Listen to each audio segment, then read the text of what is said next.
আমরা যদি এখানে বিশৃঙ্খলা তৈরি করি হয়তো আমরাও ভাইরাল হতে পারবো। ভাইরাল রোগে যদি সরকারকেও ধরে এটা তো দুঃখজনক। এটি যদি হয় তাহলে তো তিনি জনতার প্রধানমন্ত্রী হতে পারবেন না। আমরা 6 সদস্যের একটি প্রতিনিধি টিম মাননীয় প্রধানমন্ত্রীর বাসভবনের সম্মুখে সাক্ষাৎপূর্বক স্মারকলিপি দেওয়ার জন্য যাই। তো আমরা ওখানে যখন যাই দুটি সিএনজিতে করে আমরা 6 জন গিয়েছিলাম।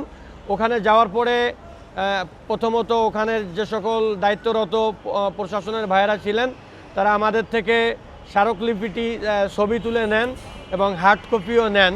তো হার্ড কপি দিয়ে আমরা যখন ওখান থেকে চলে আসব তৎক্ষণাৎ আমাদেরকে গুলশান থানার ওসি সাহেব এসে আমাদেরকে পুলিশ হেফাজতে নেন এবং 1টা থেকে শুরু করে নিয়ে আমাদেরকে বিকাল 4:30 পর্যন্ত পুলিশ হেফাজতে রাখা হয় এবং তারপরে আমাদেরকে ছেড়ে দেন। তো এখানে সবচেয়ে দুঃখজনক বিষয় যেটি আমি মনে করছি যে শুধু ঈদের দিনে আমাদেরকে গ্রেপ্তার করেন নাই, বরং পুরো শিক্ষক জাতিকে গ্রেপ্তার করেছেন এবং যেইখানে আমাদের মাননীয় প্রধানমন্ত্রী আম জনসাধারণের সাথে নিজ উদ্যোগে স্ব উদ্যোগে তিনি দেখা করেন, কথা বলেন, সেখানে আমরা শিক্ষক এবং আমরা সকল প্রশাসনকে অবহিত করেই গিয়েছি। আমাদেরকে দেখা করার ব্যবস্থা না করে দিয়ে আমাদেরকে উল্টো পুলিশ হেফাজতে নিয়ে আটকে রেখেছে।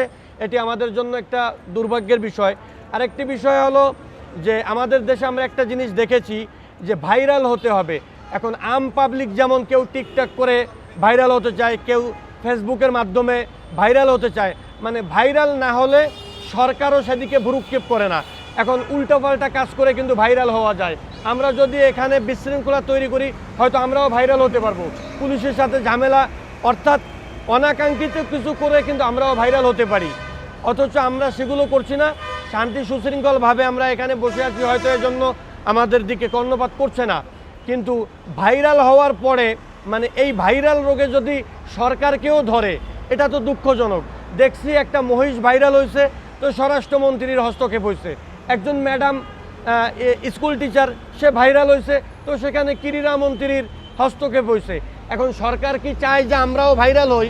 তাহলে আমরাও হয়তো আমি যদি এখন এখানে বসে আমাদের প্রধানমন্ত্রীর পদত্যাগ চাই হয়তো আমিও ভাইরাল হব, তখন এই স্বতন্ত্র ইবতেদায়ী মাদ্রাসার আন্দোলন তার কর্ণকুহরে পৌঁছাবে। আসলে সরকার কি চায় এটি আমাদের বোধগম্য না। আমরা বিশ্বাস করি আমার জনতার সরকার, যার কারণে তিনি জনতার কাছে চলে যান। কিন্তু আমরা এই যে এতদিন বসে আছি অথচ প্রশাসনের ভাইয়েরা কিন্তু প্রতিনিয়ত আমাদের তথ্য তাদেরকে দিচ্ছেন। তাহলে তার দায়িত্বে বা তার আশেপাশে থাকা যে সকল কর্মকর্তারা আছে তারা কি আমাদের বিষয়টি তাকে অবগত করছেন না, নাকি তিনিও ভাইরাল কোনো ইস্যু খুঁজেন যেটি দেশের মানুষের কাছে ভাইরাল তো সেখানেই তিনি ছুটে যান, যেটি নন ভাইরাল সেখানে তিনি ভ্রুক্ষেপ করেন না? এটি যদি হয় তাহলে তো তিনি জনতার প্রধানমন্ত্রী হতে পারবেন না। তো আমি যেটা বিশ্বাস করি যে তিনি জনতার প্রধানমন্ত্রী এবং সেই জায়গা থেকে আমাদের বিষয়টির দ্রুত তিনি কর্ণপাত করবেন এবং সমাধান করবেন।